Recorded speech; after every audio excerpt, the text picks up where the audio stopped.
gravitational force. Will the velocity of a stone thrown vertically upwards remain constant, or will it change with time? How will it change? Why doesn't the stone move up all the time? Why does it fall down after reaching a certain height? What does its maximum height depend on? The earth attracts every object near it towards itself because of the gravitational force. The center of mass of the earth is situated at its center, so the gravitational force on any object due to the earth is always directed towards the center of the earth. Because of this force, an object falls vertically downwards on the earth. Similarly, when we throw a stone vertically upwards, this force tries to pull it down and reduces its velocity. Due to this constant downward pull, the velocity becomes zero after a while. The pull continues to be exerted and the stone starts moving vertically downward towards the center of the earth under its influence. Solved examples. Example 1. Calculate the gravitational force due to the earth on Mahindra in the earlier example. Given, mass of the earth is equal to m1 is equal to 6 into 10 raised to 24 kg. Radius of the earth is equal to r is equal to 6.4 into 10 raised to 6 m. Mahindra's mass is equal to m2 is equal to 75 kg. G is equal to 6.67 into 10 raised to minus 11 nm square upon kg square. Using the force law, the gravitational force on Mahindra due to earth is given by this force is 1.83 into 10 raised to 9 times larger than the gravitational force between Mahindra and Virat.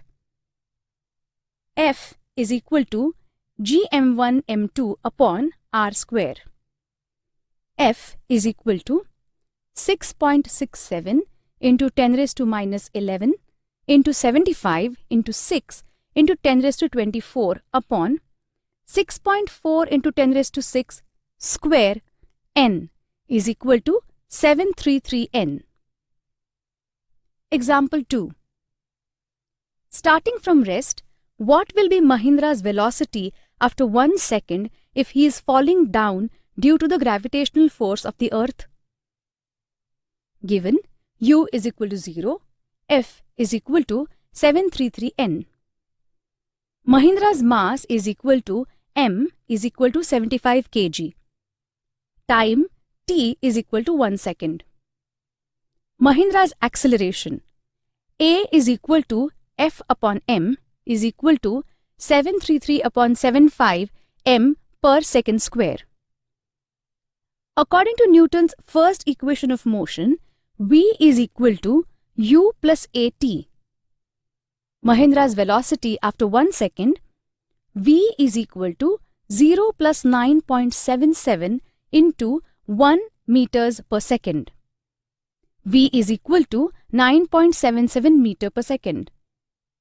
This is 1.83 into 10 raised to 9 times Mahindra's velocity in example 2 on page 6.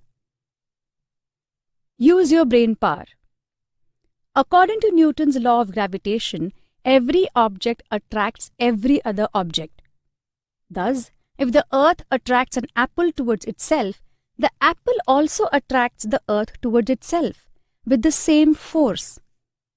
Why then does the apple fall towards the earth but the earth does not move towards the apple? Answer. The earth and the apple move towards each other, but the magnitude of the displacement of the earth is negligible relative to that of the apple. Therefore, the earth does not move towards an apple. The gravitational force due to the earth also acts on the moon, because of which it revolves around the earth. Similar situation exists for the artificial satellites orbiting the Earth. The Moon and the artificial satellites orbit the Earth. The Earth attracts them towards itself, but unlike the falling apple, they do not fall on the Earth. Why? This is because of the velocity of the Moon and the satellites along their orbits. If this velocity was not there, they would have fallen on the Earth. Earth's gravitational acceleration. The Earth exerts gravitational force on objects near it. According to Newton's second law of motion, a force acting on a body results in its acceleration. Thus, the gravitational force due to the Earth on a body results in its acceleration. This is called acceleration due to gravity and is denoted by g. Acceleration is a vector. As the gravitational force on any object due to the Earth is directed towards the center of the Earth, the direction of the acceleration due to gravity is also directed towards the center of the Earth, that is, vertically downwards. Think about it. What would happen if there were no gravity? There would be no gravitational attraction between any two particles and hence no formation of the solar system, galaxy, etc.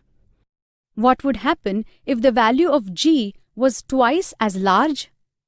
The gravitational force between any two particles would become double. Also, the value of g becomes double. Value of g on the surface of the Earth. We can calculate the value of g by using Newton's universal law of gravitation for an object of mass m situated at a distance r from the center of the Earth. The law of gravitation gives F is equal to gmm upon r square. M is the mass of the Earth. F is equal to mg. Statement 4. From 3 and 4, mg is equal to gmm upon r square. G is equal to gm upon r square. Statement 5. If the object is situated on the surface of the Earth, r is equal to radius of the Earth. Thus, the value of g on the surface of the Earth is g is equal to gm upon r square. Statement 6. The unit of g in SI units is m upon s square.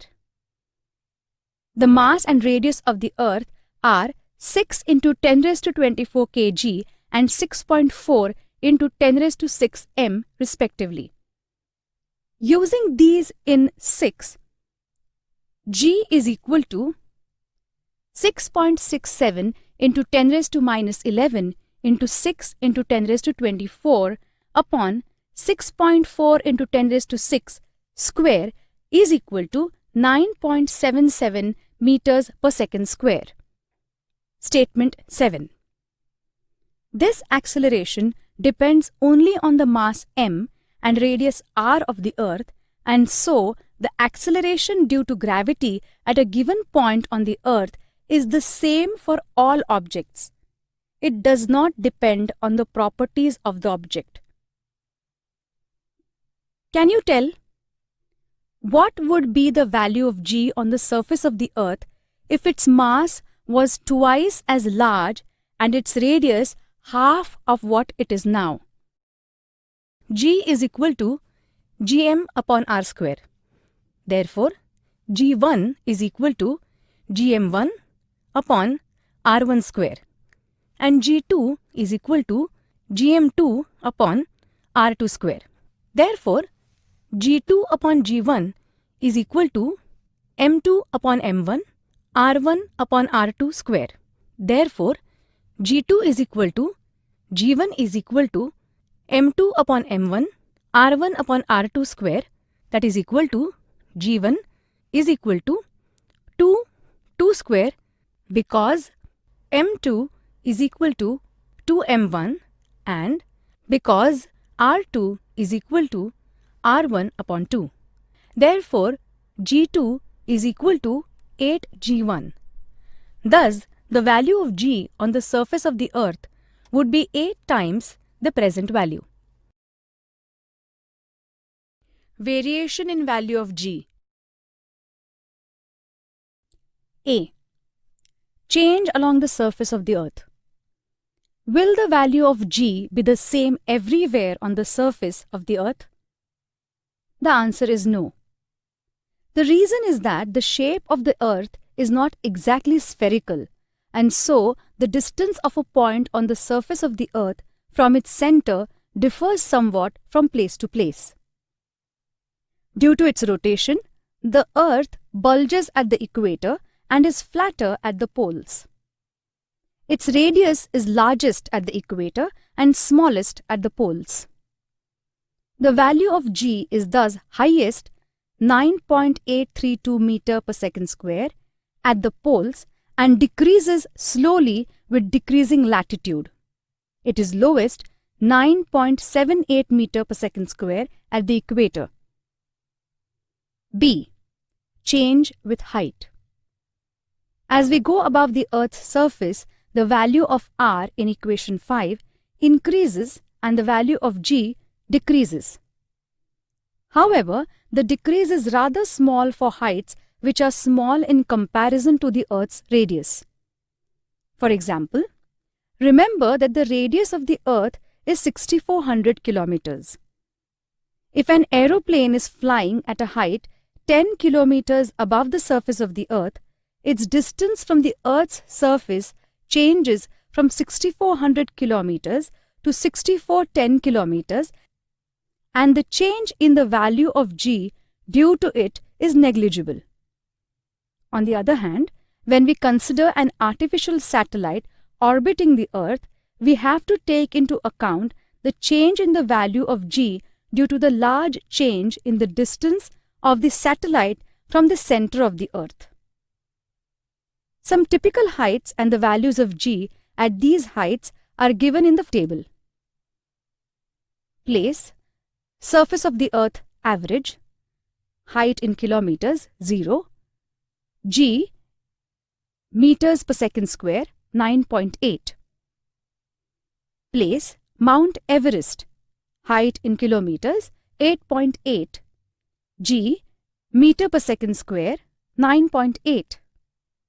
Place, maximum height reached by man-made balloon, height in kilometers 36.6, G, meter per second square 9.77.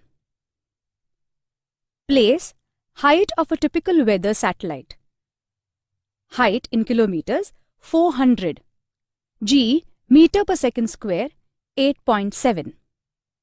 Place, height of communication satellite, height in kilometers 35,700, G, meter per second square 0.225.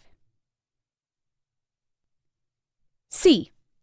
Change with depth. The value of G also changes if we go inside the Earth. The value of R in equation 5 decreases, and one would think that the value of G should increase as per the formula. However, the part of the Earth which contributes towards the gravitational force felt by the object also decreases, which means that the value of M to be used in equation 5 also decreases. As a combined result of change in R and M, the value of G decreases as we go deep inside the Earth. Think about it. Will the direction of the gravitational force change as we go inside the Earth? Answer: no. What will be the value of G at the center of the Earth? Answer: 0. Every planet and satellite has different mass and radius. Hence, according to equation 6, the values of G on their surfaces are different. On the Moon, it is about 1/6 of the value on the Earth. As a result, using the same amount of force, we can jump 6 times higher on the Moon as compared to that on the Earth. mass and weight. Mass. Mass is the amount of matter present in the object. The SI unit of mass is kg. Mass is a scalar quantity. Its value is same everywhere. Its value does not change even when we go to another planet. According to Newton's first law, it is the measure of the inertia of an object. Higher the mass, higher is the inertia. Weight. The weight of an object is defined as the force with which the earth attracts the object. The force, F, on an object of mass m on the surface of the earth can be written using equation 4. Therefore, weight, W is equal to F is equal to mg. G is equal to gm upon r square. Weight being a force, its SI unit is Newton. Also, the weight, being a force, is a vector quantity and its direction is towards the center of the earth.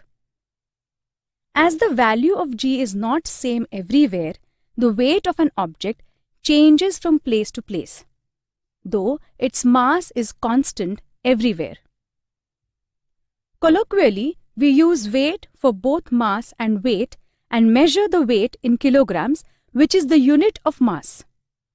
But in scientific language, when we say that Rajiv's weight is 75 kg, we are talking about Rajiv's mass.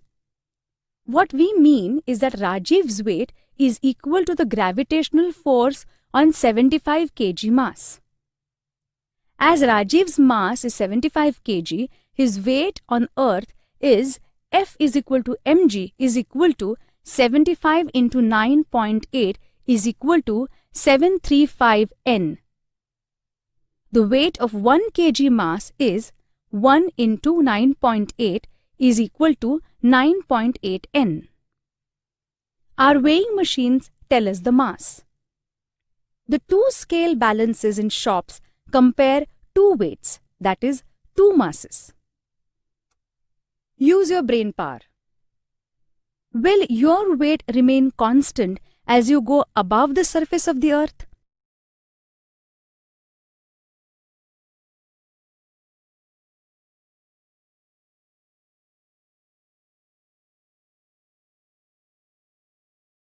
Suppose you are standing on a tall ladder. If your distance from the center of the earth is 2r, what will be your weight? Answer.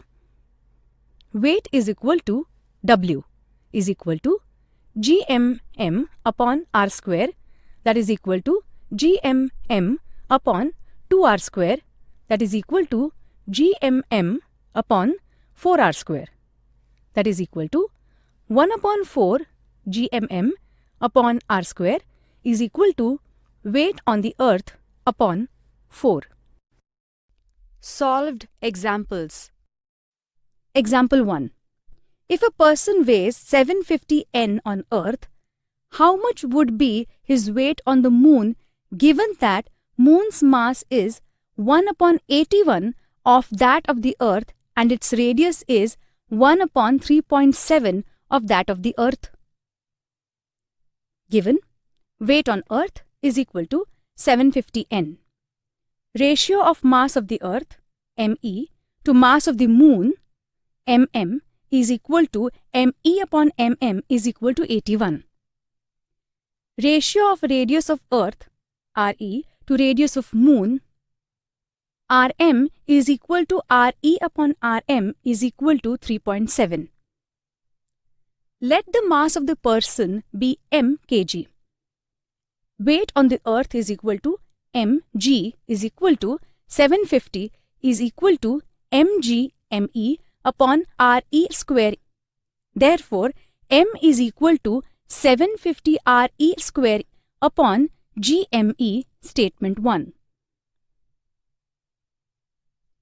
Weight on moon is equal to mgmm upon rm square using statement 1 is equal to 750 re square upon gme into gmm upon rm square is equal to 750 Re square upon Rm square into mm upon me is equal to 750 into 3.7 square into 1 upon 81 is equal to 126.8 N. The weight on the moon is nearly 1 upon 6th of the weight on the earth. We can write the weight on moon as mgm. Gm is the acceleration due to gravity on the moon. Thus, gm is 1 upon 6th of the g on the earth. Gravitational waves. Do you know? Waves are created on the surface of water when we drop a stone into it.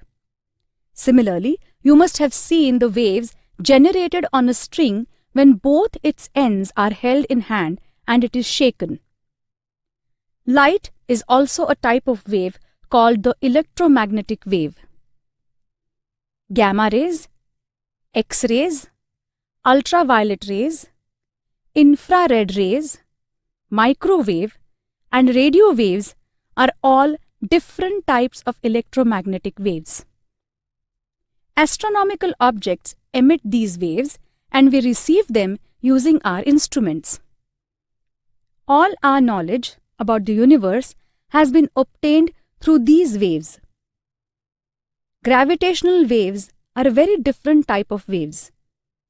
They have been called the waves on the fabric of space-time. Einstein predicted their existence in 1916. These waves are very weak and it is very difficult to detect them. Scientists have constructed extremely sensitive instruments to detect the gravitational waves emitted by astronomical sources. Among these, LIGO, Laser Interferometric Gravitational Wave Observatory, is the prominent one. Exactly after 100 years of their prediction, scientists detected these waves coming from an astronomical source.